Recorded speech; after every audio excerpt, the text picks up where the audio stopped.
It's the eve of the First World War, in an alternative England where steam power rules land, sea and sky. But even as the spectre of war looms, the country has a more immediate battle to fight on its own shores. Vampire mermen, armies of the undead, burning policemen, invisible airships, undersea weapons, supernatural threats, and an orphaned factory apprentice, Edwin Bryce, thrown into a conflict on an unimaginable scale. Only one force can stand against the terror and devastation facing their countrymen, a group of heroes called the Mechanikals. The Mechanikals, Book 1, The Apprentice, is available now as an ebook from Barnes & Noble, Smashwords and other online retailers. The Mechanikals, Book 1, The Apprentice, written and read by John Dodds. Chapter 1. Edwin Bryce usually awoke from a fitful slumber an hour or so before hearing the sound he most dreaded in the entire world, the horrible screech of the factory whistle calling him to work. There were other sounds he had to deal with as well, though these didn't usually trouble him.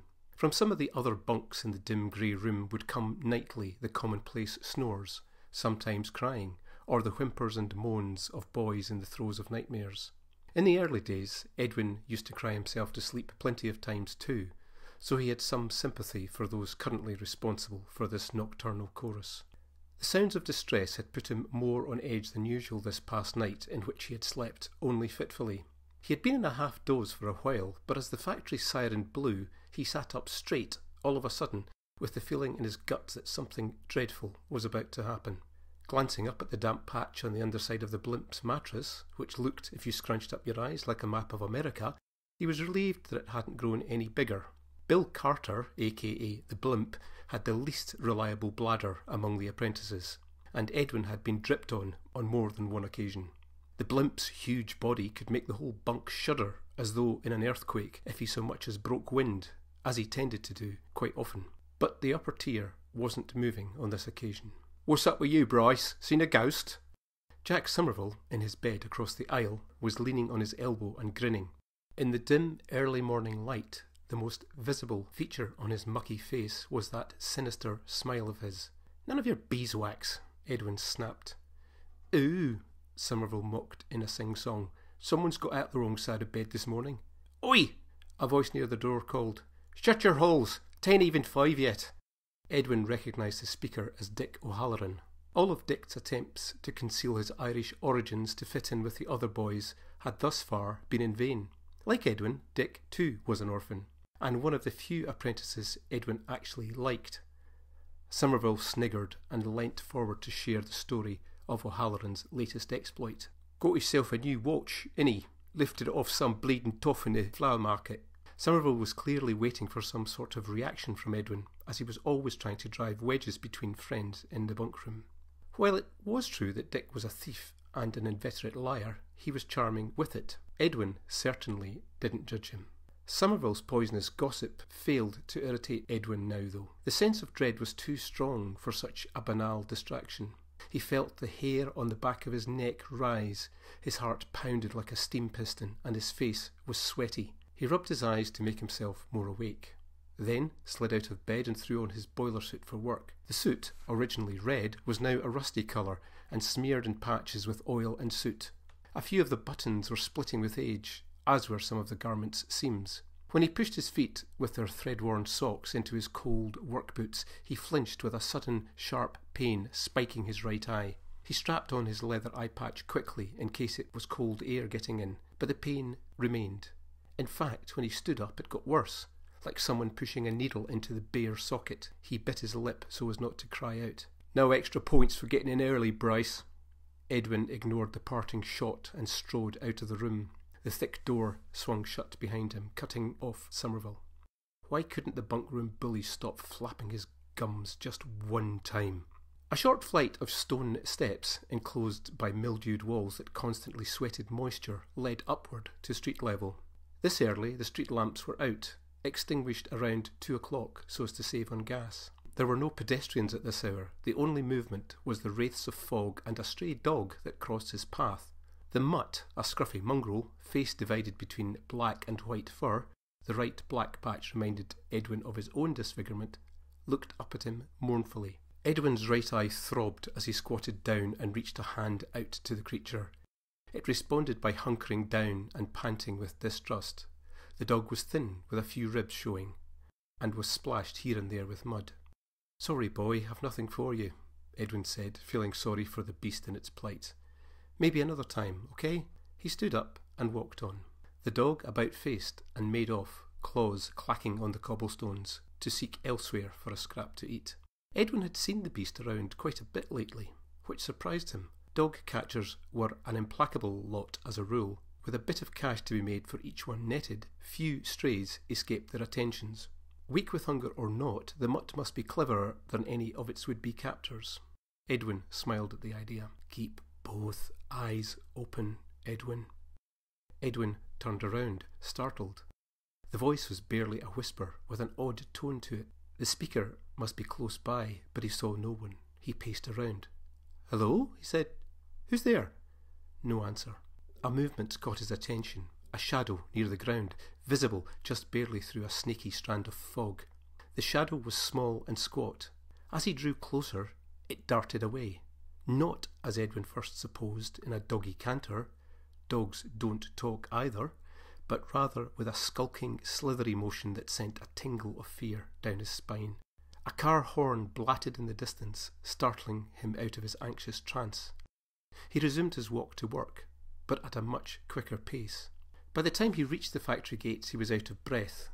The ornately filigreed arch above the gates bore a metal plaque, embossed with the words Allied Aquatics Limited. The monumental two-storey building beyond housed a smelter, panel-beating machines, and a variety of construction units handling everything from parts assembly to plate finishing. Edwin himself was a lowly rivet-hole puncher and general gopher. The hiss of steam and the relentless percussion of rivet guns made his ears ring constantly. This morning the gates were ajar, the thick chain and lock hung loose. While the smelters worked through the night, the gates were normally kept locked until the morning shift. In recent months, anti-war protesters had been creating trouble at the factory for turning many of its processes into military uses. What no one seemed to understand, though, was that naval commissions represented a huge boost for the city, bringing jobs to many more people and greatly aiding the failing marine industry. It came as no surprise then when he saw that the lock itself was broken. Its heavy hasp was bent and twisted out of shape by what must have been enormous force. A vertical band of hot orange light shone through the narrow opening of the gigantic sliding bay doors. As Edwin drew closer, he saw through the gap the smelter bucket pouring molten iron into moulds on the conveyor belt. Two men tipped the bucket at precisely the right moment to fill each mould in turn without spilling any of its volcanic contents. Their thick protective suits and face shields made them seem twice the size of normal men. Scalding light and sparks reflected from their visors, giving them an almost demonic appearance. Edwin squeezed through the opening. The man on the opposite side of the conveyor turned his visored head towards him. He made a gloved thumbs up to his colleague, who shoved forward a lever to stop the belt. The smelter bucket swung upright with a clang. Clambering over the conveyor between the two mould trays, the man approached Edwin, pulled off his gloves, thrust them into his belt, and flipped up his visor. The face revealed was square-jawed, with a fine, slender nose and plump lips. The redness of nose and cheek would have suggested to anyone who didn't know his profession that he was a boozer. Edwin knew, though, that not a drop of hard liquor passed Alan Strang's lips. Only a few pints of beer at the end of the working week. "What's this, young'un? The blimp's bladder burst again?" Edwin didn't laugh this time. Alan's banter was always in good part, and, while he would never admit it, he had unofficially taken Edwin under his wing.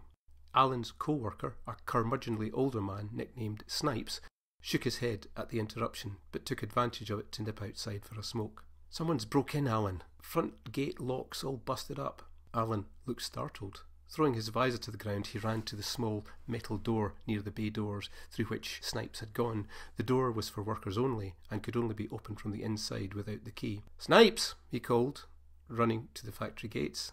The older man pushed himself off the wall he'd been leaning against, crushed out his cigarette beneath his boot, and sprinted after him. Edwin stayed where he was, at the door. He saw Strang examine the lock with a shake of his head. He said something to Snipes that Edwin couldn't make out. While the two men were in discussion, a scraping noise caught Edwin's attention. It had come from inside the factory. He waited.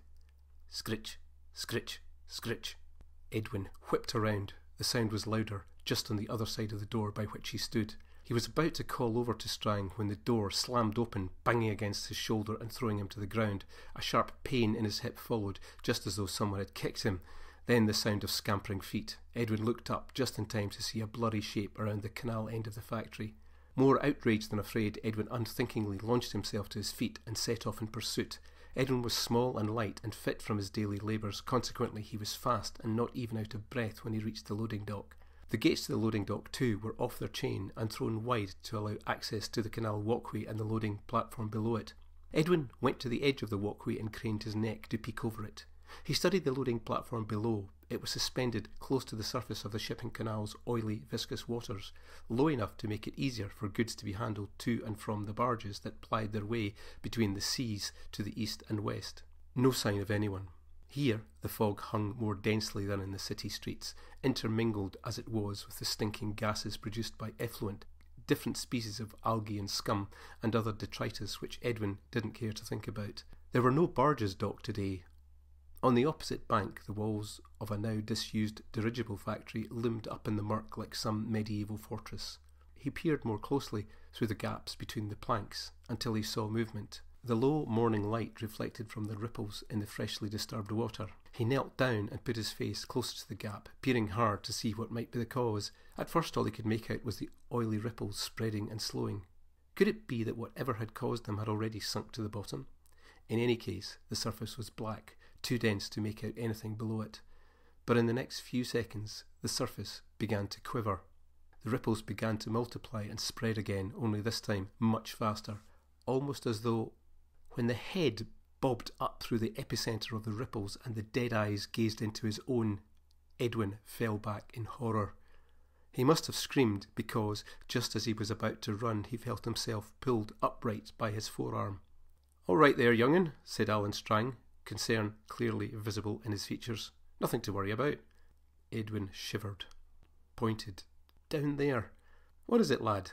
Snipes said, stepping forward and squatting over the exact spot from which Strang had pulled him. After a minute or so of scanning the area, he added, "Well, nothing there now, that's for sure."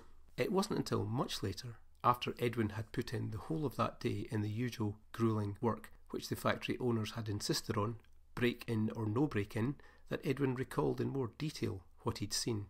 The face that had emerged from the water had had the most peculiar eyes he had ever seen.